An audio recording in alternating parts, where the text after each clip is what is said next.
대통령 특별 수행원 남북 정상회담 때 그리고 특사 방북 때 대표단을 가셨고 또 NSC 사무차장 또 정부의 북핵 대응 반장 했으니까 아마 북한에 몇 번 가서 누굴 만나서 어떤 대화를 했는지는 중요한 요소죠. 그래서 혹시나 후보자께서 뭐 자료 제출 그러니까 이성근 간사님의 자료 제출 요구에 대해서 하실 말씀이 혹시 있나요? 예, 존경하는 이성건 의원님 그 지적에 대해서 말씀드리겠습니다. 일단 자료 제출을 일부 누락하고 지어놓은 거에 대해서 죄송하다는 그 사과의 말씀을 드립니다. 아낌없이 뭐 있는 대로 다 이렇게 보고를 드려라라고 얘기를 했는데 직원들이 아마 혹시나 뭐 전혀 문제가 안 되지만 어떤 표현상 문제가 있어서 까탈이 잡힐까 이런 것 때문에 그랬는지 일부 내지 않았다는 것을 들었습니다. 그래서 말씀이 있었다는 걸 들어서 가급적 다 내라 모든 걸 이렇게 제가 지시했는데 그게 늦었습니다. 그 점에 대해 다시 한번 사과드립니다. 그래요. 실무진의 착오였다 하니 요구한 대로 11시까지 열심히 모든 걸 제출해 주시기 바랍니다. 자, 시간을 아끼기 위해서 다음은 질의를 계속하도록 하겠습니다.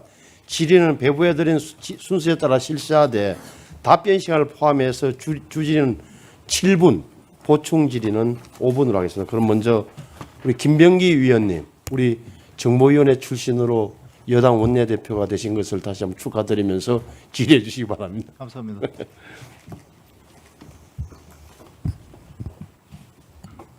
이 들어오는 건가요? 네, 후보자님께 질의하겠습니다. 후보자님, 2003년서부터 그 일정 기간 동안 NSC 상임위원장까지 이렇게 역임하시면서 국정원을 간접적으로 이렇게 살펴볼 기회는 있었죠? 예, 충분히 있었다고 생각합니다. 그때와 비교했을 때 지금 후보자로 내정된 지는 얼마 안 됐지만은 그때에 비해서 국정원 직원들을 보니까 한 20년 만에 보니까 어떻게 더 발전해 있던가요? 활력이 넘치던가요? 아니면 그때보다 좀 의기소침해 있던가요? 예, 사실은 그 당시 그 만난 뒤에 또 제가 국정원하고 그 관련을 가진 다음에 한 20년 지났습니다. 그런데 그 사이에 여러 가지 국정원과 관련해서 여러 어려운 얘기들이 많이 있어서 또 흔들리는 얘기도 있어서 국정원 직원들이 짧게 좀 부탁드립니다. 예, 수준이 어떨까 했는데 들어와 보니까 촉이 살아 있다. 상당히 수준이 높았고 역량이 있다고 봤습니다. 예. 대단히 죄송한 얘기지만은 저는 좀 의견이 다릅니다. 그래서 몇 가지 여쭤보겠습니다. 국정원이 지금 4차장 체제죠, 그죠? 예, 3차장 2실장이지만 예, 그러나 네. 실제 차관급들입니다. 차관급이 4분이죠. 왜 차관급이 다른 조직에 비해서 4명이나 된다고 생각하십니까? 국방부 같은 데도 1명도 안 되는데 저는 이렇게 생각을 합니다.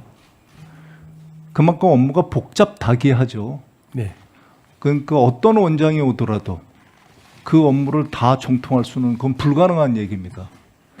더군다나 국정원에 근무하지 않으셨던 분이라면 국정원만이 가진 특유한 환경을 알아보는데도 꽤 오래 걸릴 겁니다.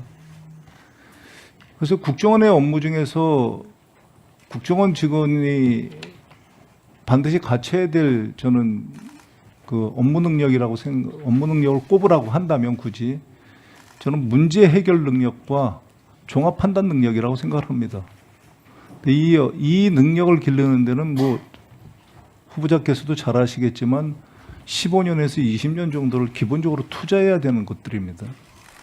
그렇게 오랫동안 투자했던 인력들이 사실은 여러 가지 이유로 조기 도태되고 있죠. 그 이유가 뭐라고 생각을 하십니까? 단순히 계급적 연재라고 생각을 하십니까? 정치적 변동에 따라서 국정원이 많이 영향을 받은 탓이 아닌가 그렇게 생각하고 있습니다. 이게 보복의 악순환이죠. 노골적으로 말씀드리면 그 근저에는 인사라는 게 있다는 것은 너무나도 쉽게 유추할 수 있는 것이고요. 그런 상대를 쳐내기 위해서는 어떻게 해야 되겠습니까? 그 인사를 왜곡하는 수밖에 없습니다. 진짜 문제가 있는 직원이면은 그거는 그 정권에 상관없이 그거는 내보내면 되는 거지. 처리하면 되는 거지만 그렇지 않고 대가가 없는 직원들을 처리하려면 그건 인사를 왜곡하는 수밖에 없겠죠. 그죠? 그 왜곡이 국정원에서는 불행하게도 정권이 바뀔 때마다 반복되고 있습니다. 국정원 내부에서의 이런 기능을 담당하는 곳이 있죠. 그죠? 감찰실, 감사관실, 네. 인사처가 간접적으로는 하긴 하지만 국정원이 이런 내부의 이 경고하지 못한 점을 갖다가 시스템적으로 타파하려면 어떻게 해야 된다고 생각을 하십니까? 글쎄요, 다른 무엇보다도 국정원이 정치적인 영향을 받는. 저는 이렇게 생각을 합니다. 그건 인적인 요소고요. 네. 저는 시스템을 바꿔야 된다고 생각을 합니다. 어떤 문제가 생겼을 때는 반드시 시스템을 바꿔야 된다고 생각을 하는데 국정원 내부의 감찰과 감사로는 이 시스템을 저는 못 바꾼다고 확신을 합니다. 국정원 지금 전현직 직원들이 저도 포함해서 들으면은 뼈아픈 얘기이긴 그리고 뼈아픈 얘기일 수 있겠습니다만 국정원은 자체 개혁이나 혁신에서 실패했다고 저는 생각을 해요. 그리고 이 시스템을 바꾸지 않는 한 이거는 반복이 될 거라고 저는 확신합니다.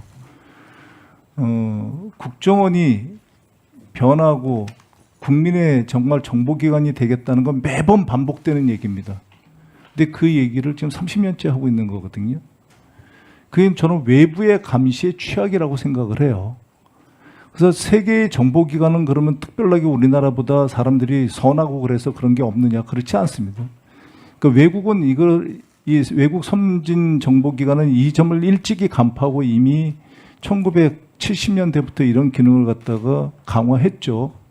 그게 외부에 의한 정보 감시 체계의 두 가지 크게 들어보겠습니다. 하나가 정보감찰관제죠.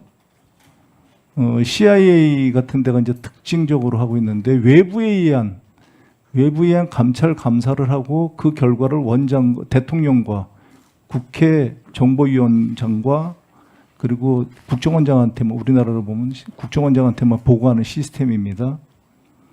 또 하나가 있는데 그걸 더 적극적으로 해서 아예 그 감찰관들을 국정원과 관계없는 우리 국정원이라고 비정하겠습니다. 국정원과 관계없는 기관에서 선발해서 감시하게 하는 기능입니다.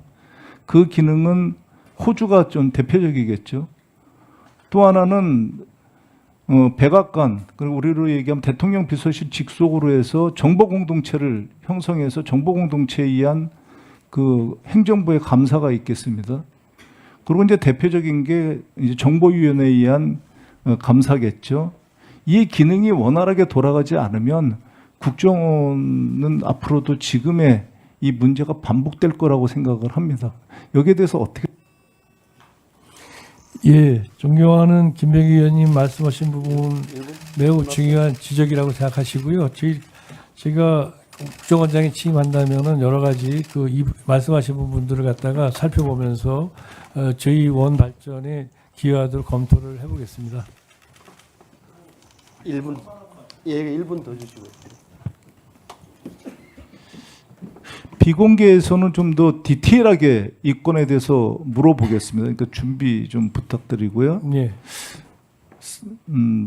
생각보다 굉장히 뼈 아플 수도 있습니다. 왜냐하면 이 점에 대해서 제가 반드시 이 공개석상에서 짚어야 되겠다고 생각한 이유가 있습니다. 그러니까 국정원에서 반복되는 보안 누설입니다. 보안 누설. 또 하나는 그보다 훨씬 더 중요한 게 이 인사의 왜곡으로 인한 중요한 그러니까 능력 저하입니다. 사실 말씀하셨듯이 여기 보면은 NSC 책임자로 일할 당시에 국정원 정보 수집 능력을 강화했다. 저는 여기 100% 동의합니다. 이게 원장님한테